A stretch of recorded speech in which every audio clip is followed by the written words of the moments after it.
Karibu katika sehemu yetu ya pili ya simulizi ya Ilaaniwe Siku Niliyozaliwa. Kwa wewe ambaye haujasubscribe YouTube channel hii, nakuomba bonyeza neno lililoandikwa subscribe kisha gusa alama kengele ili kupata maendelezo yetu yote. Usisahau ku-like, ku-comment na kushare. Tuendelee. Wewe mbona unataka kupotezea muda tu mwingine? Hivyo, mafuta tutapata wapi hapa saa hizi? Aliongea Hans. Kama uwezi nipishe mimi. Kisha akamshika Joel na kumvuta pembeni. Bila huruma, alimuingilia kwenye tupu ya nyuma kama alivyokuwa mchezo wa mwanzoni walipokezana. Alipochoka huyu, alikuja huyu. Sehemu zake za siri ziliharibika kabisa. Hazikuwa zinatamanika. Oya, mwite huyo mzee, mwambie tayari, Joel alimwambia Hansi. Hansi alichukua simu yake na kumbipu mzee Komba.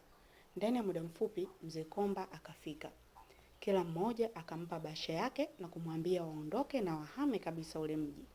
Bila kukawia, wale vijana 8 wakiongozwa na Joel wakatoka mlindani na kutokomea kusikojulikana.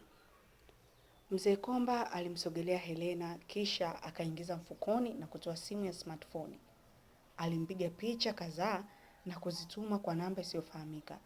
Baada ya kuzituma, alitoka nje na kumwacha Helena peke yake mlindani.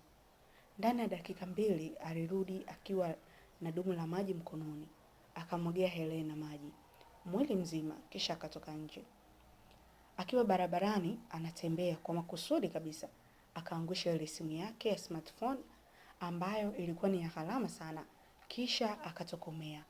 Haukupita muda, dereva bodaboda aitwaye Pasco alipita na kuokota ile simu.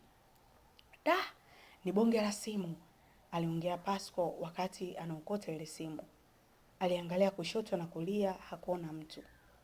Akiwa nyumbani kwake amepumzika baada ya kutoka kwenye kazi maalum, Noel ambaye ndiye baba yake na Helena, kwenye simu yake upande wa WhatsApp ziliingia message 3 kutoka namba ngeni. Bila kusita, alizifungua zile message ili kuangalia ujumbe uliotumwa. Alichokiona hakuamini. Alitaka kuongea, alishindwa. Mdomo wake ukawa wazi, asielewe afanye nini. Huku akiwa hajielewi, alijikuta akitupa simu chini na kushika kichwa. Akiwa katika hali ile, mke wake alitoka ndani na kuja pale alipo. Baba Helena, mbona hivyo? Tatizo nini? Aliuliza mama Helena. Baba Helena hakumjibu kitu. Aliingia ndani kisha akatoka nje. Akakaa kwenye kiti, kisha akasimama na kuelekea ndani tena. Jasho lilimtoka na kichwa chake kilikuwa kimevurugwa, asijue cha kufanya. Mtoto wake kipenzi wa kipekee alikuwa amefanyiwa unyama mkubwa sana. Picha zilizotumiwa zilionyesha unyama aliyofanywa mwanae. Mama Helena baada ya kuona mumewe haeleweki, anaingia ndani na kutoka nje bila kusema lolote, aliamua kumfuata kisha akamnyang'anya simu na kuangalia kilichopo. Baada ya kuona zile picha, nguvu zilimwishia. Presha ikapanda na pale pale akaanguka chini kama mzoga. Kwa kushirikiana na mfanyakazi wake wa ndani walimbeba na kumuingiza ndani. Baba Helena alichukua maji akamwagia, fahamu zikamrejea. Neno la kwanza alilotamka ni Helena. Helena mwanangu. Helena. Yuko wapi? Namtaka mwanangu. Mama Helena aliongea huku akilia na kumpiga mumewe mgongoni. Baba Helena alimtuliza mkewe, akachukua simu ili angalie vizuri zile picha. Alivyoangalia mara pili, aliona ujumbe unaomwelekeza mahali ambapo mwanae yupo. Alimwacha mkewe ndani na kumwambia asitoke. Niwaambie polisi? Hapana. Nikiwaambia polisi mwanangu atasaidika zaidi, maana kila mmoja atajua alichofanyiwa. Hapa ni kuomba awe mzima. Akiwa mzima nitamtibu kwa siri kisha nitamhamisha mji, aliwaza baba Helena huku akikimbia kuelekea alipoelekezwa kwa kuwa atamkuta mwanae. Lakini ni nani huyu ambaye anamfanyia mwanangu hivi? Kama nimemkosea mimi, kwa nini kisasi alipo kwa mwanangu? Au atakuwa ni wauza madawa kulevya ambao nimewahi kuwakamata? Aliwaza baba Helena bila majibu. Haikuchukua muda akawa amefika sehemu aliyoelekezwa. Aliingia ndani kwa tahadhari sana. Aliingia chumba cha kwanza, kilikuwa tupu. Akaingia chumba cha pili, akamkuta mwanae Helena akiwa katika hali isiyoelezeka. Aliishiwa nguvu. Akajikuta akijikuta akipiga magoti huko machozi yakimtiririka. Oh, mwanangu Helena. Alilia kama mtoto. Mwishowe alitafuta nguo na kumfunika mwanae. Akampigia simu dereva wake teksi anayemwamini sana na kumwelekeza amletee mahitaji fulani. Dereva teksi alikuja na vitu alivyoagizwa zikiwemo nguo. Dereva alipotaka na yeye kuingia ndani, baba Helena alimzuia na kumwambia msubiri nje. Huku machozi yakimtiririka. Alimsafisha mwanae na kumvesha nguo, kisha akambeba begani na kutoka naye nje hadi kwenye ile taksi, na moja kwa moja alimpeleka nyumbani kwake. Akiwa nyumbani kwake alimpigia daktari wake maalum na kumwomba aje kumtibu mwanae nyumbani kwake. Daktari alifika na kuanza kumtibu.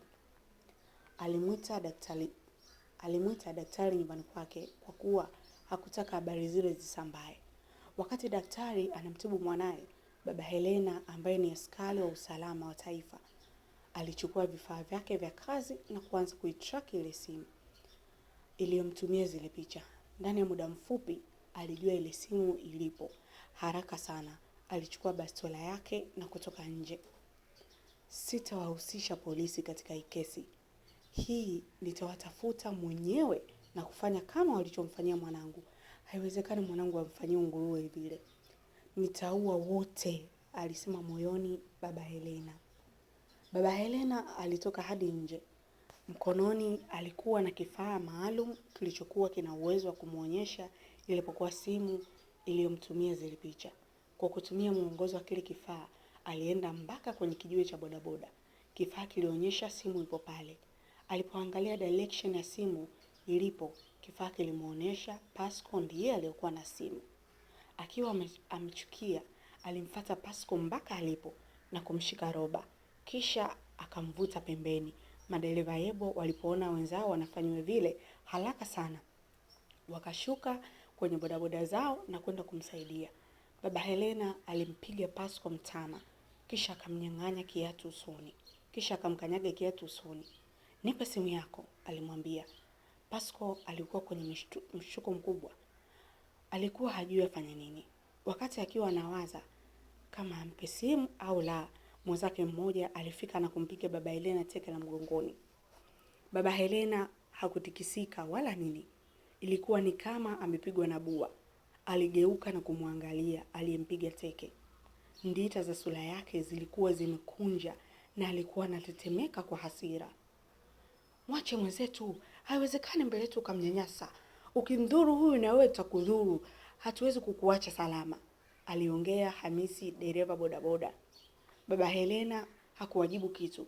Alimsearch Pasco mfukoni, akakuta simu kubwa ya smartphone. Akamsukuma chini, kisha akachukua ile simu na kuanza kuangalia.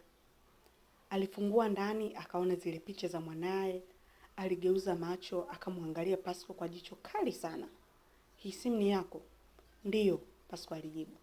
Tangu jana ulikuwa nayo wewe? Ndiyo, nilikuwa nayo mimi, Pasco alijibu kwa kujiamini. Baba Helena alimwangalia Pasco kwa uchungu mkubwa sana. Alitamani pale pale ampige shaba ya kichwa, lakini nafsi yake ilisita. Moyo wake ulikuwa unavuja damu. Akamnyanyua pale chini na kuuliza kwa mara ya mwisho, hii simu ni ya kwako? Ndiyo, ya kwangu. Kwani vipi? Hii simu ya kwangu, nimenunua mwenyewe kwa hela yangu. Maneno ya Pasco yalikuwa ni uthibitisho tosha kuwa kweli yeye ndiye aliyehusika na kitendo kile. Kwa hasira alimpiga kichwa na kumsukuma chini. Pasco alianguka kama mzoga. Akiwa chini, baba Helena alimshika mguu mmoja na kuanza kumburuza. Kitendo kile kiliwafanya watu wajae kushangaa nini kinaendelea. Madereva boda wakawa wanapiga honi za pikipiki kuitana. Baba Helena alimbaluza Pasco kwa kitambo kidogo, kisha akamuuliza, ulishirikiana na nani? Pasco bila kuelewa vizuri swali linamaanisha nini akajibu, kushirikiana nani kivipi? Mambo yote mimi nashirikiana na madereva wenzangu. Baba Helena aligeuka na kuangalia wale madereva.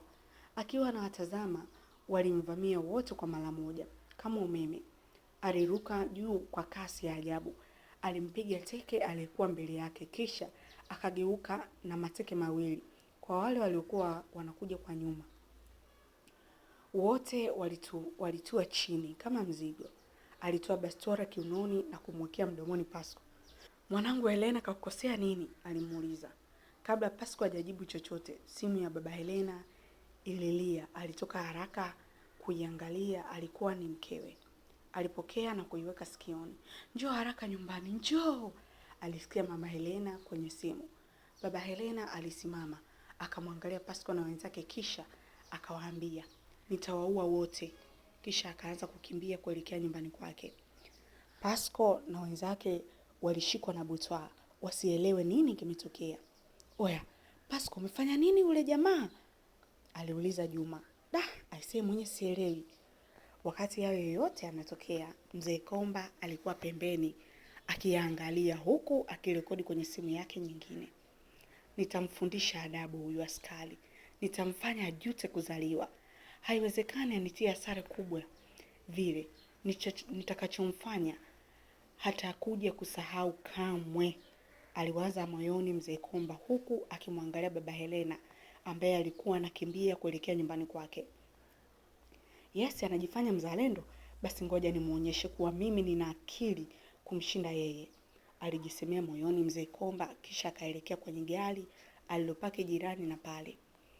Alifungua mlango wa gari na kuingia ndani. Kulikuwa kuna vijana wawili walioshiba. Aliwaangalia wale vijana kisha akawaambia, "Kazi ndo kwanza imeanza. Huyu jamaa kachanganyikiwa. Ameanza kufanya vitu bila akili." Aliongea Mzee Komba. "Mkuu, kazi imeanza kivipi? Ina maana bado hujaridhika tu kwa kile tulichomfanyia mwanae?" aliuliza Omali ambaye ni kijana wake. "Siwezi kuridhika, bado sana. Nataka nimkomeshe kabisa." Pale nje ameleta vurugu. Pia kawatishia wale madereva yebo kuwa atawaua. Sasa nataka kuitumia hiyo kama fursa ya kumuangamiza kabisa. Nadhani mnajua cha kufanya."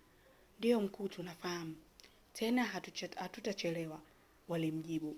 Waliwasha gari na kuondoka kwa kasi ya ajabu. Baba Helena moja kwa moja alienda hadi nyumbani kwake. Bila kubisha hodi, alifungua mlango na kuingia ndani. Akiwa kwenye korido la kwenda chumbani kwa mwanae, alimuona msichana wa kazi akiwa katika hali ambayo hakutegemea kama angekuwa nayo. Akabaki ametoa macho kwa mshangao. Je, ni nini kitaendelea? Kilichomfanya mpaka baba Helena kutoa macho kwa mshangao? Usikose mwendelezo wa simulizi hii ya Ilaaniwe Siku Yangu ya Kwanza Niliyozaliwa. Kwa wewe ambaye hujasubscribe, ninachokuomba subscribe kisha bonyeza alama kengele ili usikose mwendelezo wa simulizi hii. Usisahau kulike, kucomment na kushare.